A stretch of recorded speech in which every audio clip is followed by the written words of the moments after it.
Krishna Hare Krishna Krishna Krishna Hare Hare Hare Ram Hare Ram Ram Ram Hare Hare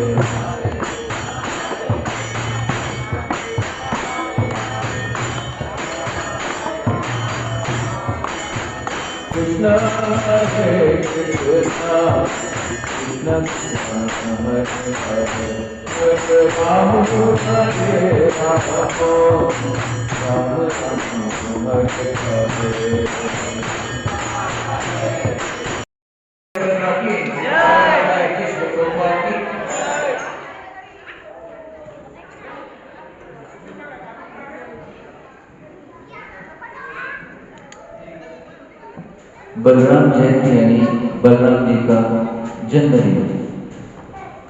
और बलराम जी के जन्म के पहले इस्कॉन में 5 दिवस के लिए दिन के लिए जो है ये झूलन उत्सव होता है, जहाँ पे श्री राधा कृष्ण झूले के ऊपर बैठते हैं और भक्तगण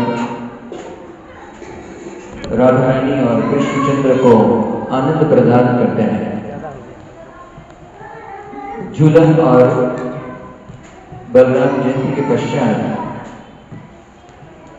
जन्माष्टमी आएगा, भगवान श्री कृष्ण का जन्म। जन्माष्टमी के दूसरे दिन श्रील प्रभुपाद जी का जन्मदिन आता है, जो हम इस्कॉन में बड़ी धूमधाम से मनाते हैं। और तत्पश्चात जो है ये श्रीमती राधिका रानी का जन्मदिन आता है, ये राधाष्टमी। तो कई सारे उत्सव की श्रृंखला जहाँ पे भक्तगण जो है भगवान का स्मरण कर सकते हैं, भगवान का कीर्तन कर सकते हैं, भगवान का गुणगान कर सकते हैं, नाना प्रकार से भगवान की सेवा में व्यस्त रह सकते हैं, नाना प्रकार से भक्तगण भगवान की सेवा कर सकते हैं। तो इस उपलक्ष्य में सोचा कि भगवान श्री कृष्ण की लीला में से कुछ वर्णन करें। भगवान श्री कृष्ण 5 वर्षीय बालक तक बछड़े लेके जाते थे गोचरण के लिए, और वो उम्र कुमार उम्र बताते हैं। ये 5 वर्ष के पश्चात जो है ये पोघांत उम्र बताते हैं। ये भगवान श्री कृष्ण 5 वर्ष क्रॉस कर दिए तो वह जो है ये गोचरण के लिए गाय को लेके जाते थे, बलराम जी निकलते थे साथ में। और भगवान श्री कृष्ण के ग्वाल बाल मित्र प्रतिदिन उत्साह के साथ में जो भगवान श्री कृष्ण के साथ में गोचरण के लिए जाते थे। और भगवान श्री कृष्ण की कई सारी गाय भी है। जैसे इस संसार हम देखते हैं कि व्यक्ति होते हैं तो उनको व्यक्ति को जो है एक अव्यक्त के हिसाब से उनके साथ में कार्यकलाप होता है। भगवान श्री कृष्ण ब्रज में हर चीज के साथ, हर जीव के साथ में जो है वो व्यक्तिगत प्रेम का आदान प्रदान करते हैं। जैसे भगवान श्री कृष्ण की सारी गैया है, नाना रंग की गैया थी, लाल, हरी, पीली, काली, सफेद। और भगवान श्री कृष्ण ये सारी गैयों के नाम रखे थे व्यक्तिगत रूप से। और जैसे ही भगवान श्री कृष्ण गोचरण के लिए निकलते हैं, हर एक गाय को व्यक्तिगत नाम से बुलाते हैं। और ये गैया जो है ये सुबह सुबह में यही प्रतीक्षा करी कभी कृष्ण जो हमें संबोधित करे और कभी हम कृष्ण के साथ में गोचरण के लिए जाए। कृष्ण बलराम अपने ग्वाल ग्वाल मित्रों के साथ में वृंदावन में गोचरण के लिए जाता है। और प्रतिदिन जैसे हम कभी कभार कोई पिकनिक पे जाता है, ये बहुत बोर हो गए तो साल में 1-2 बार कोई पिकनिक कर लेगा ये, ब्रज में प्रतिदिन ये पिकनिक होता था। ये कृष्णा जैसे माता यशोदा और अन्य माताएं कृष्ण बलराम और अन्य बच्चों को टिफिन देती थी, नाना प्रकार के व्यंजन बनाकर उत्साह से बना के देती थी। और कृष्ण ग्वाल बाल जो है ये सारे व्यंजन लेके जो है ये वन में जाते थे गोचरण के लिए। और इतना सुंदर वातावरण होता था। भगवान श्री कृष्ण जैसे ब्रज में दाखिल होते थे तो ब्रज एकदम हरा भरा रहता था। ये नाना प्रकार के पुष्प, नाना प्रकार के फल लगे हुए होते थे ये। और वृक्ष के ऊपर जो है ये नाना प्रकार के मधुमक्खी के ये पूड़े लगे हुए थे। वृक्ष भी जो है ये भगवान श्री कृष्ण को नाना प्रकार के उपहार देना चाहते थे, फूल के माध्यम से, फल के माध्यम से, मधु के माध्यम से। कृष्ण बलराम वृंदावन में प्रवेश करते हैं तो ब्रज जो है ये झुक के जमीन तक झुक जाता है, ये जैसे भगवान श्री कृष्ण प्रणाम करते हुए। और कृष्ण के साथ नाना प्रकार के ग्वाल बाल, भगवान श्री कृष्ण नाना प्रकार की क्रीड़ा उनके साथ में करते हैं। जैसे ऐसा कोई खेल नहीं है जो भगवान श्री कृष्ण अपने ग्वाल बाल मित्रों के साथ में खेले नहीं है। कई बार भगवान श्री कृष्ण के ग्वाल बाल मित्रों और कृष्ण जी पंछी प्राणी उनकी नकल करते थे। ये जैसे बच्चे कई बार किसी की मिमिक्री करते हैं ये और हंसते हैं करके, अरे तो वैसे ही जो है ये ग्वाल बाल मित्र कई बार नाना पंछी प्राणी की नकल करते थे। कृष्ण भी करते थे कई बार। जैसे मयूर होते हैं तो मयूर कैसे उनकी गर्दन हिलाते हैं ये, तो कृष्ण कई बार अपनी गर्दन उस प्रकार से हिलाते थे और सारे ग्वाल बाल हंसते थे ये। जैसे कई बार मेंढक जो है ये कूदते हैं एक स्थान से दूसरे में, तो ग्वाल बाल भी जो है कुछ ग्वाल बाल उनके पीछे छलांग मारते थे। मेंढक आगे जाते तो ग्वाल बाल छलांग मार के उनके पीछे, और फिर मेंढक जो कई बार छलांग मार के यमुना के जल में जाते थे डर के मारे। और कई बार ग्वाल बाल भी यमुना में छलांग मार देते थे ये। नाना प्रकार से भगवान श्री कृष्ण क्रीड़ा करते थे ये। जैसे भगवान श्री कृष्ण और ग्वाल बाल कई बार मिमिक्री करते थे ये। कई बार नाना पंछी की आवाज निकालते थे। आज की तारीख में भी वृंदावन में जाएंगे तो कई सारे पंछी हैं।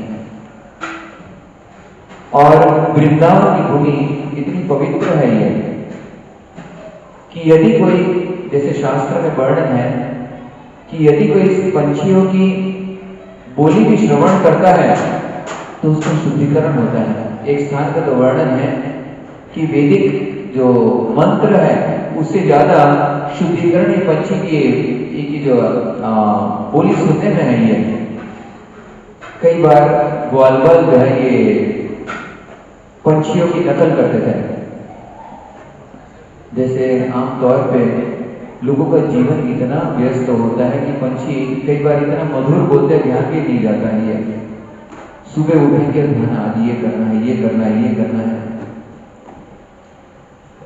लेकिन कई बार ये पंछियों की बोली काफी मधुर होती है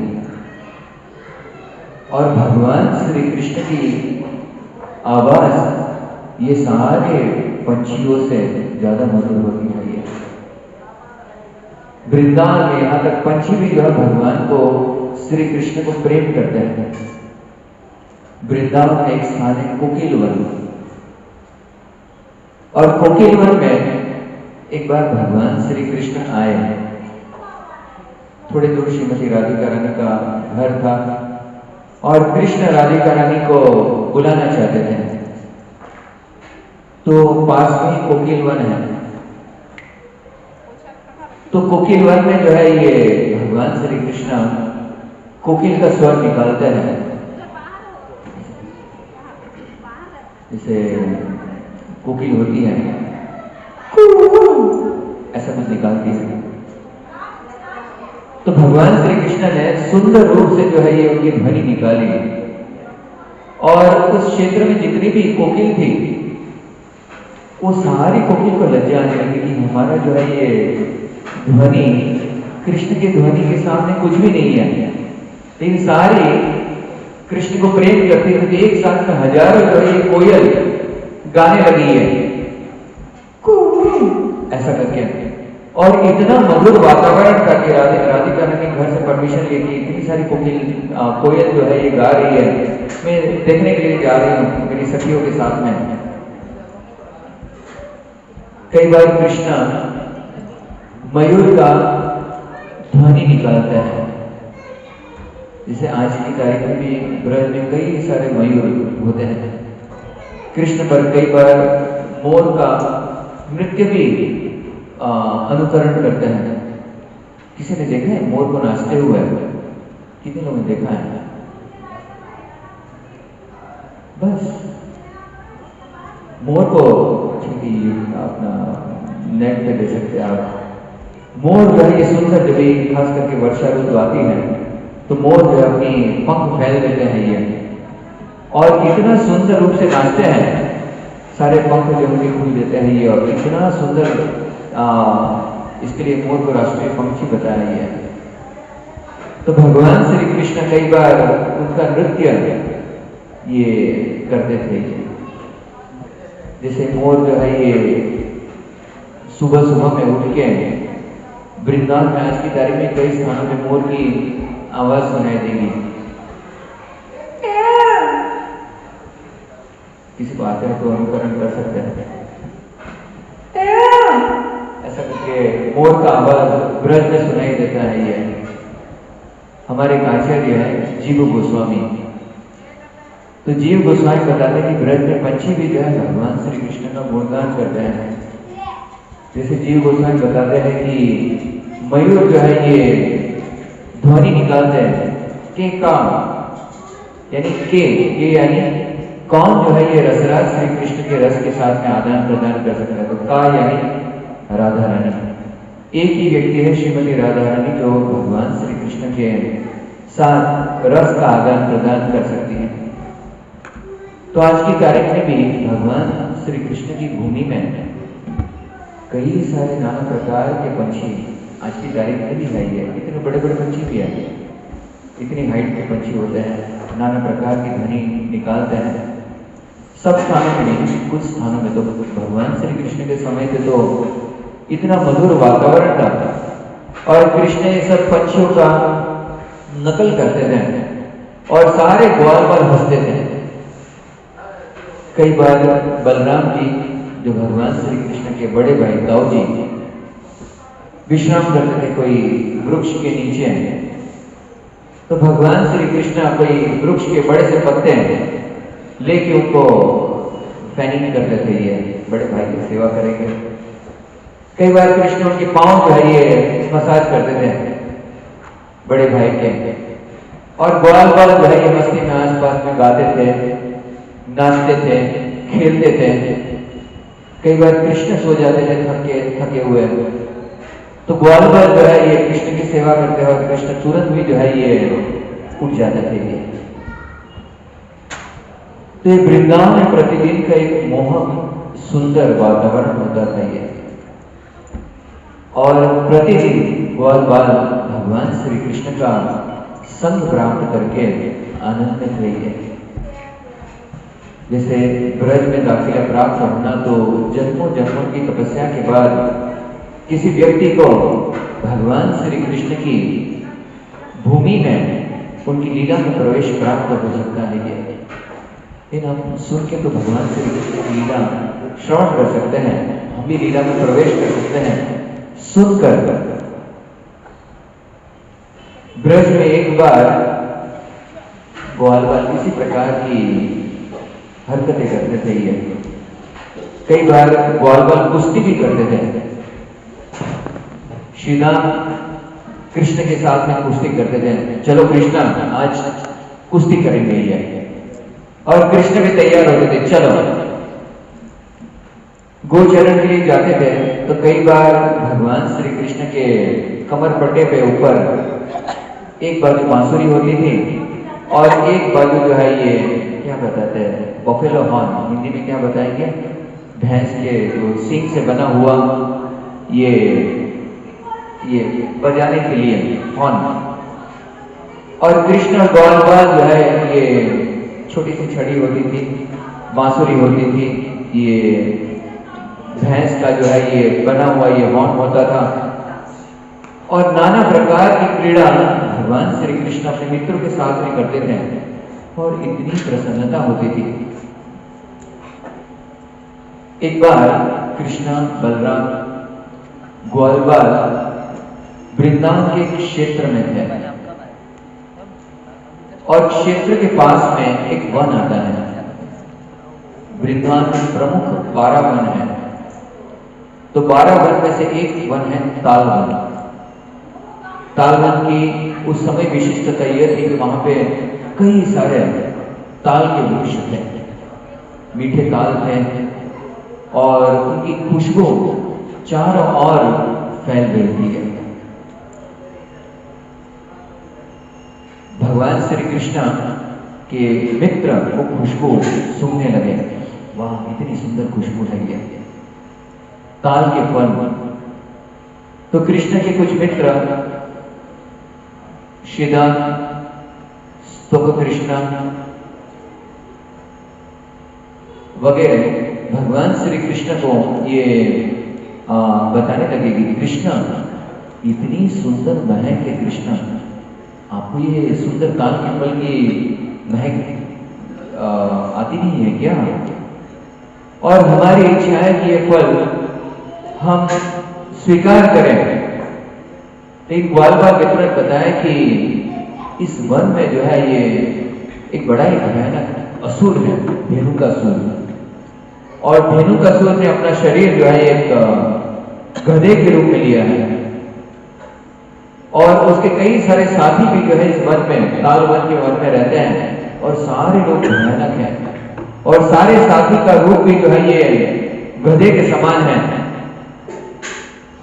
और ग्वालबाल मित्रों को ये पता था कि बलराम जी शक्तिशाली हैं, तो बलराम जी को बताया कि बलराम जी आपके बाहु इतनी शक्तिशाली है ये।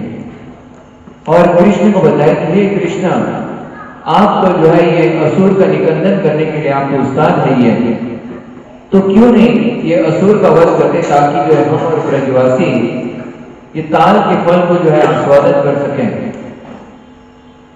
कृष्ण भगवान श्री कृष्ण का एक गुण है कि वह अपने भक्त को प्रसन्न करना चाहते हैं। ये भक्त को प्रसन्न करने के लिए कृष्ण कुछ भी कर सकते हैं, ये ब्रज में नाच भी सकते हैं। ये जैसे कृष्ण कितने बड़े हो गए, भगवान है। जैसे यदि कुछ यहाँ पे वृद्ध स्त्री यानी इनकी भक्त इच्छा करते हैं कि कृष्ण नाचो, और छोटे से गोपाल कृष्ण नाचते हैं। श्रीराम कृष्ण के साथ में फाइट करते हैं, कृष्ण कुश्ती करते हैं, कृष्ण कुश्ती करते और हार जाते हैं। ये भक्त को प्रसन्न करना चाहते हैं। ये नहीं कि ठीक है करके दिखाता हूं कभी मैं कौन हूं करके हरा देंगे। तो कृष्ण अपने भक्त को प्रसन्न करने के लिए कुछ भी कर सकते हैं। जैसे आमतौर पे लोग अपने अभिप्राय से आसक्त होते हैं। ये मैंने बोला ना, ये ऐसा ही होगा। जैसे कई बार पत्नी पति को बोलती है, पति पत्नी को बोलता है, मैंने बोला ना ऐसा ही नहीं, ऐसा ही होगा करके। सही गलत नहीं, मैंने बोला। कृष्ण सही गलत नहीं देखेंगे। कृष्ण जैसे मई दानव करके एक असुर आया था और कृष्ण उनका वध करने के लिए निकल पड़े, मारने के लिए। और वो असुर ने अर्जुन का शरण लिया कि मुझे बचाइए। अर्जुन ने बताया ठीक है करके, और कृष्ण ने उनको छोड़ दिया।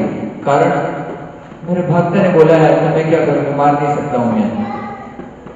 जैसे विष्णु पितामह थे, तो विष्णु पितामह ने प्रतिज्ञा लिया था कि कल मैं इस मधुसूदन को शस्त्र उठा के ही छोड़ूंगा। और कृष्ण ने प्रतिज्ञा लिया था कि मैं युद्ध में कोई शस्त्र नहीं उठाऊंगा। तो कृष्ण सोचने लगे मैंने एक प्रतिज्ञा लिया और मेरे भक्त ने एक प्रतिज्ञा है, दोनों जो है विपरीत है, तो करना क्या है। तो कृष्ण ने अपनी प्रतिज्ञा तोड़ दिया। हम देखते हैं कि भीष्म को मारने के लिए कृष्ण जो है ये रथ का पहिया लेके जो उसको प्रहार करने के लिए गए, अपनी प्रतिज्ञा तोड़ दी। तो भगवान श्री कृष्ण भक्त के लिए कुछ भी कर सकता है ये। इसके लिए सब जीवों के प्राणपति प्राण प्रिय वो है भगवान श्री कृष्ण। उतना प्रेम इस संसार में कोई नहीं कर सकता है जीव को। उतना तक क्या उसका 1% का 1% का 1% का 1% भी कोई नहीं कर सकता है ये। इस कारण से इस संसार में यदि किसी को दिल देना है, कृष्ण को ही देना चाहिए। वही योग्य व्यक्ति है जो प्रेम का आदान प्रदान कर सकते हैं, अन्य कोई भी नहीं है। इस संसार में सारे संबंध जो है ये स्वार्थ के ऊपर है। तू मेरी पीठ खुजा और मैं तेरी पीठ खुजाऊं, इस प्रकार के संसार में संबंध है करके दोनों व्यक्ति का स्वार्थ होता है, तभी जाके मित्रता भी होती है, रिलेशन भी होता है। भगवान श्री कृष्ण ये सारी चीज से परे है और वो जो हमें प्रेम कर सकता है इस संसार में कोई भी नहीं कर सकता है। जैसे समुद्र मंथन लीला हुआ तो उसमें लक्ष्मी जी बाहर आई, कई सारी चीज बाहर आता है समुद्र मंथन लीला में। श्रीमद् भागवत में वर्णन है, हलाल विष है जो महादेव ने स्वीकार किया, अमृत की प्रतीक्षा कर रहे थे, धन्वंतरी बाहर है, कई सारी चीज बाहर है। तो उतने में एक सुंदर कन्या भी बाहर आई, वो थी लक्ष्मी जी। लक्ष्मी जी समुद्र के भीतर से प्रकट होती हैं और विष्णु भी जो है समुद्र के भीतर से प्रकट होते हैं। ये जैसे जगन्नाथपुरी स्थान है तो जगन्नाथपुरी में समुद्र जो है वो जगन्नाथ देव के ससुर है। ये कारण समुद्र की एक रूप से बेटी हो गई लक्ष्मी जी, तो उसके लिए जगन्नाथपुरी का समुद्र जो एक रूप से ससुर हो गया। ये जगन्नाथ और समुद्र का संबंध। तो लक्ष्मी जी वरमाला लेके बाहर आई और उस सभा में सारे वीआईपी लोग थे, नेशनल लेवल में नहीं, इंटरनेशनल ब्रह्मांड के लेवल पे, इंटरनेशनल भी नहीं, पूरे ब्रह्मांड से बड़े बड़े लोग, बड़े बड़े देवता थे, इंद्र चंद्र वायु वरुण सूर्य, कई सारे देवतागण थे, कई सारे शक्तिशाली असुर थे। लक्ष्मी जी सारे लोगों के पास गए कि ये वरमाला किसके गले में डालना, और सबके मन में लड्डू फूट रहे थे। जब ये पास में आ रही थे मेरे डालेंगे तो लक्ष्मी जी यानी तो उनकी सुंदरता तो कल्पना नहीं कर सकते, गुणों को कल्पना नहीं कर सकते हैं। तो लक्ष्मी जी सारे लोगों के बारे में सोच के तत्पश्चात अंत में विष्णु के गले में वरमाला डालती है। ये भगवान श्री कृष्णचंद्र की कारण कृष्ण के अंदर सारे गुण हैं, उनके जैसे दयावान कोई नहीं हो सकता है, उनसे नजदीक भी कोई नहीं आ सकता है। जैसे रामचंद्र जी कभी लंका जीते, लंका जीते तो लंका कोई कोल माइन की नगरी नहीं थी, है कोयला नगरी नहीं थी, वो किसकी नगरी थी? सोने की नगरी थी, गोल्ड, बिल्डिंग गोल्ड के बने थे। और रामचंद्र जी ने वो जीता, लंकेश का वध किया। तो आमतौर पे कोई भी व्यक्ति क्या करेगा, खुद ही लंकेश बन जाएगा। मैंने मारा है रावण को, मैं लंकापति हो गया। ये राम ने किया, ये अपने भक्त को दे दिया, विभीषण तुम संभालो करके। ये कोई कर सकता है? ये नहीं कर सकता है। रामचंद्र जी अयोध्या आए, अयोध्या के बाहर थे और अयोध्या के बाहर में रामचंद्र जी बाहर ही रुक गए। कारण अयोध्या की बड़ी शक्तिशाली विशाल नगरी थी और रामचंद्र जी सोचने लगे कि 14 वर्ष से भरत राज कर रहा है, तो हो सकता है वो आसक्त हो गया नगरी से। कारण 14 वर्ष को अगर किसी को बताए कि आप 14 वर्ष के लिए भारत के प्राइम मिनिस्टर, कोई ऑपोजिशन नहीं, कुछ भी नहीं, आप ही रूल करेंगे, तो 14 वर्ष के पश्चात वो उसको आसक्त हो जाएगा, कुर्सी को छोड़ना नहीं चाहेगा ये। तो राम ने सोचा शायद भरत आसक्त हो गया हो, तो हनुमान जी को भेजा पहले, जाइए हनुमान जी ब्राह्मण के वेश में जाइए और भरत को बताया कि राम आए हैं और उसके उनके हाव भाव देखना, और वो प्रसन्न है तो मैं अयोध्या जाऊंगा, और उसके मन में थोड़ा भी ये है राम आ गया, मुझे छोड़ना पड़ेगा नगरी को वापस, ये राजपाट मैंने 14 साल इतना अच्छा चलाया, अभी मुझे छोड़ देना पड़ेगा।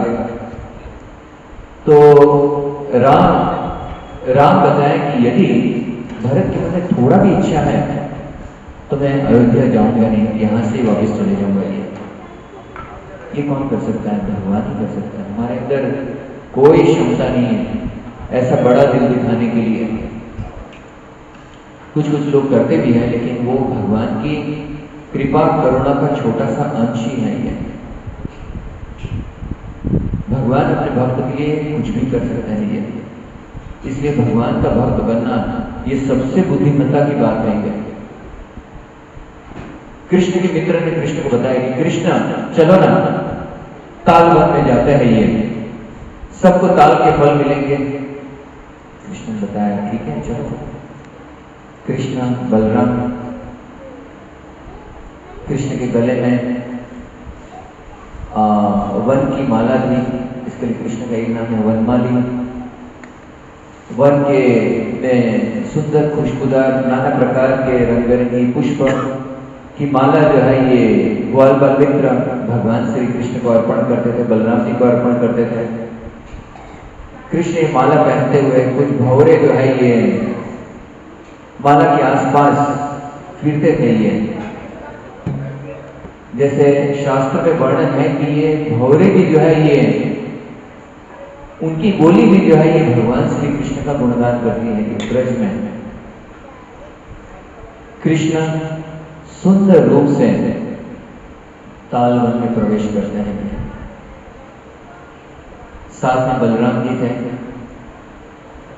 बलराम जी वन में आते तो इतने सारे ताल के पेड़ थे और बलराम जी काफी प्रसन्न हुए थे। कई सारे फल लगे हुए थे, कुछ फल नीचे गिरे हुए थे, कुछ फल वृक्ष के ऊपर पके हुए थे। तो बलराम जी जोर से पेड़ को हिलाने लगे। बलराम जी यानी सर्वशक्तिशाली व्यक्ति, सारी बल बलराम जी से आता है, खास करके आध्यात्मिक बल। और यदि किसी व्यक्ति को भक्ति अच्छा करना है तो बलराम जी नित्यानंद प्रभु की कृपा प्राप्त करना आवश्यक है, ये जो हमें गुरु के माध्यम से प्राप्त होती है। बलराम जी वृक्ष को हिला रहे थे और काफी ध्वनि हो रहा था, फल नीचे गिर रहे थे। तो वो हमारे जो विलन है धेनुकासुर, उनके कान में गया और बड़ा ही विशाल गधा था, छोटा नहीं था ये, बड़ा ही विशाल गधा था ये। क्रोध आया कि मेरे मन में कौन, मेरी परमिशन के बगैर से एंट्री किसने लिया, ये तो मेरा इलाका है ये। तो तुरंत जो आ गया उस स्थान पे, देखा कि कृष्ण बलराम उनके मित्र वहां पे थे। तो बलराम जी के ऊपर धेनुकासुर क्रोधित हो गया और जैसे जो है ये गधे का स्टाइल होता है, गधे जब भी किसी पे क्रोधित होते हैं तो क्या करते हैं, लात मारते हैं। ये उनका फेवरेट चीज होता है, पीछे के पांव जो है झाड़ करके मारेंगे।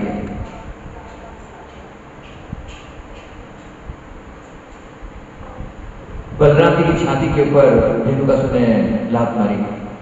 बलराम जी ने केयर नहीं किया। और धेनुकासुर ने और कुछ बार जो है ये बलराम जी की छाती के वक्ष स्थल के ऊपर जो है ये लाते मारी।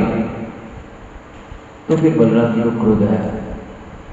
बलराम जी ने उनके पीछे के पांव पकड़े और गोल घुमाया और 2-3 राउंड गोल घुमाया और ऊपर एक ताल के वृक्ष के ऊपर फेंक दिया उस गधे को, और वो वृक्ष के ऊपर ही जो है ये आ गया ये, और हवा में घुमाते ही जो है ये गधे की जो है ये प्राण निकल जाते हैं शरीर से। बलराम जी के लिए असंभव है क्या ये? बलराम जी की शक्ति क्या है? बलराम जी अनंत शेष उनके अवतार है ये।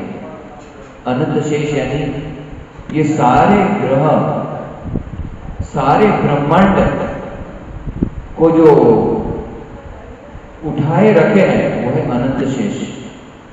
कितना शक्ति हो गया ये हम आसमान में भी तारे देखेंगे तो ये कई सारे ग्रह है, और कई सारे ग्रह पृथ्वी लोक से बहुत बड़े हैं ये। कुछ ग्रह तो करोड़ों गुना बड़े हैं। कितने बड़े हैं ये, जो मनुष्य की सोच के बाहर है। तो बलराम जी सारे ग्रह, सारे ब्रह्मांड को उठाने वाले हैं अनंत शेष के रूप में। तो उनके लिए गधे का वध करना तो आसान है। तो बलराम जी ने उसको वध कर दिया, और तत्पश्चात धेनुकासुर के मित्र थे और उन्हें क्रोध आया कि हमारे जो लीडर का वध किया। तो सारे लोग जो है ये बलराम और कृष्ण के ऊपर प्रहार करने के लिए आ गए, और बलराम भी जो है ये घुमा के उनको ऊपर डाल देते, कृष्ण भी उनको घुमा के ऊपर डाल देते। सारे लोग मृत अवस्था में वृक्ष के ऊपर जो है ये पड़े हुए हैं ये। और आश्चर्य से श्रीमद् भागवत के पन्नों पे वर्णन है कि ये नाना प्रकार के रंग के गधे थे ये। ऐसा नहीं कि सारे ब्राउन रंग के थे ये, कोई नीला था, कोई लाल था, कोई पीला था वगैरह। तो जैसे नाना आसमान में ऐसा व्यतीत हो रहा था कि आसमान में नाना प्रकार के बादल, नाना रंग के बादल जो है ये मंडरा रहे हैं, और कुछ समय बाद जो है ये उनके शरीर जो है ये वृक्ष से नीचे गिरे और तालमन तब से शांत हो गया। ग्वाल नाना प्रकार के फल खाने लगे। कुछ दिन में जो है ये सारे ब्रजवासी उस वन में आते थे, गैया आती थी, वहां पे घास स्वीकार करती थी और ये सुंदर मीठे फलों का आस्वादन करती थी। श्री कृष्णचंद्र भगवान की, बलराम जी की। जैसे धेनुकासुर का वध बलराम जी ने किया, जैसे ब्रज में आमतौर पे जो वध किया असुर का वो कृष्ण ने किया, किंतु इस अवसर पे बलराम जी ने वध किया। तो कभी कभी बलराम जी भी अपनी शक्ति दिखा देते थे। बलराम जी चाहे तो सारे असुर का वध करते थे, लेकिन वो श्रेय कृष्ण को देना चाहते हैं। बलराम जी ने वध इसलिए किया कि एक रूप से धेनुकासुर प्रहलाद महाराज के वंश में आते थे, और कृष्ण उनके वंश में किसी भी व्यक्ति का संहार नहीं करना चाहते थे, क्योंकि प्रहलाद भक्त थे ये। तो इस कारण से बलराम जी ने वध किया धेनुकासुर का। और तत्पश्चात कालवन में जो है ये कई सारे ब्रजवासी जाते थे, फल खाते थे। कृष्ण तत्पश्चात संध्या में शाम को गोचरण से वापिस आते थे ये। ब्रज में ब्रजवासी गण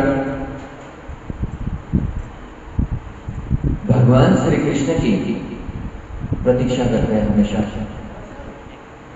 जैसे ब्रज में खुद से या तो अपने परिवार के सदस्य से भी सारे लोग भगवान श्री कृष्ण को प्रेम करते हैं, तो ब्रजवासी जो है ये प्रतीक्षा करते हैं कि कभी कृष्ण आए। खास करके ब्रज गोपियां, जब भी कृष्ण सुबह सुबह में गोचरण के लिए निकलते हैं तो गोपियां काफी चिंतित हो जाती हैं, और ये गोपियां शाम की प्रतीक्षा करती है कभी कृष्ण वापिस आएंगे। और जब भी वो कृष्ण को, बलराम को ये वापिस आते देखते हैं तो उनके मुख पे इतनी प्रफुल्लता आ जाती है, आनंद आ जाता है, मुस्कुराने लगती है, ये हंसने लगती है, मुस्कुराने लगती है। तो कृष्ण जब भी आते हैं तो गोपियों को देखते हैं, तरुण गोपियों को, और उनकी मुस्कुराहट का भगवान श्री कृष्ण आनंद स्वीकार करते हैं।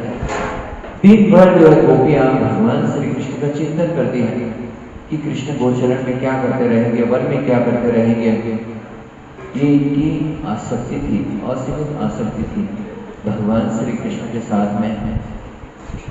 कृष्ण जब घर आते हैं तो माता यशोदा, नंद महाराज उनको आलिंगन करते हैं।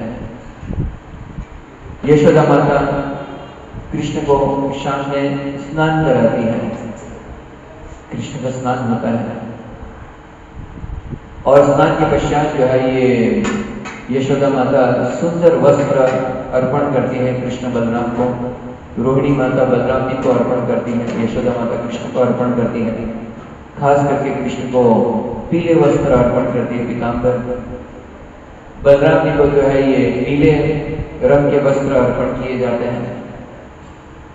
कृष्ण बलराम को तत्पश्चात यशोदा, रोहिणी और अन्य गोपियां नाना प्रकार के व्यंजन जो है ये कृष्ण बलराम के लिए बनाती है ये। और यशोदा और रोहिणी और अन्य गोपियों के बनाए सारे पकवान कृष्ण बलराम को स्वीकार करते हैं, पूरा प्लेट खाली कर देते हैं। तत्पश्चात जो है भगवान श्री कृष्ण के लिए सुंदर एक बेड बनाया होता है ये, उस पर कृष्ण बलराम जो है विश्राम करते हैं। ये कृष्ण का डेली शेड्यूल, ग्वाल बालों का इसी प्रकार से शेड्यूल। प्रतिदिन सुंदर पिकनिक होता है, आनंद होता है, मनोरंजन होता है। ये केवल जो है ये गोलोक वृंदावन में हो सकता है, अन्य कोई स्थान पे नहीं हो सकता है। यहाँ पे अगर कोई लड़का जो है ये प्रतिदिन पिकनिक पे जाएगा तो माता पिता डांटने लगे, तो काम धंधा है कि कुछ काम धंधा करो, नहीं क्या रोज पिकनिक पे जाते रहते वगैरह। ये वृंदावन में कृष्ण का स्मरण करते हैं, आनंद करते हैं और कृष्ण सबकी रक्षा करते हैं।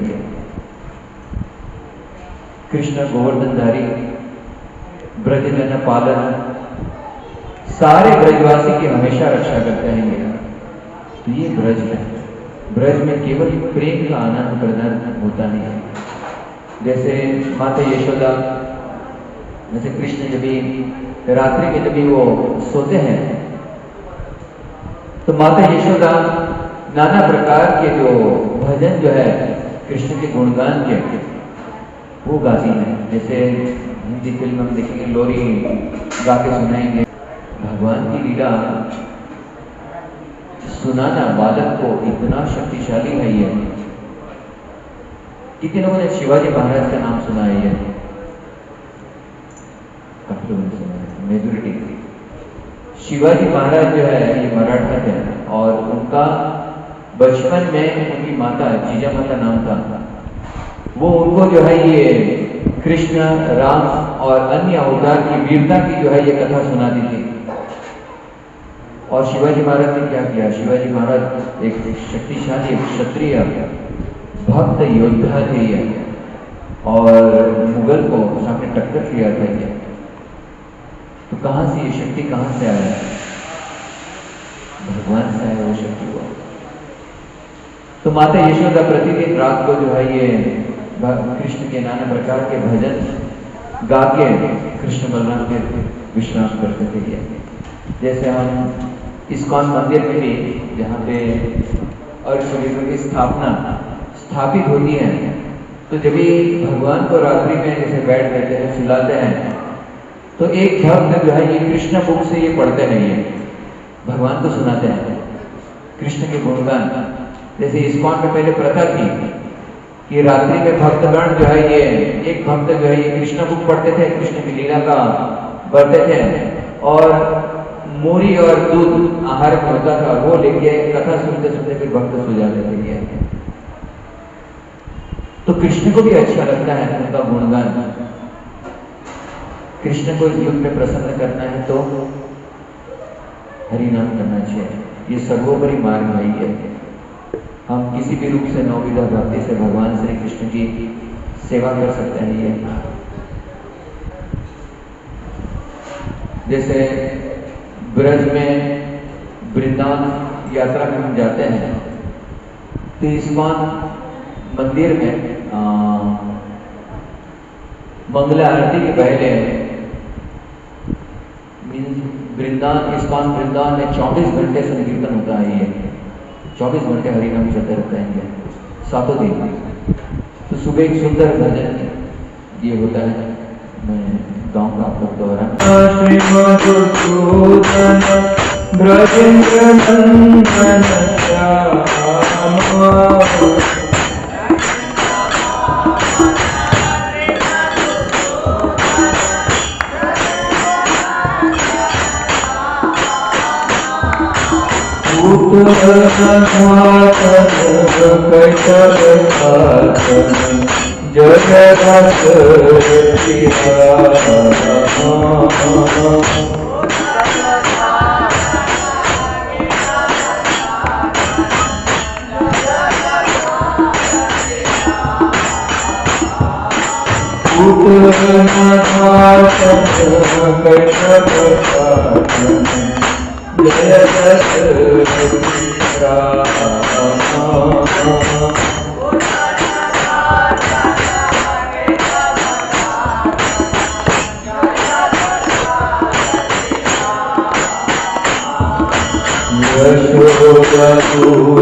Thank you.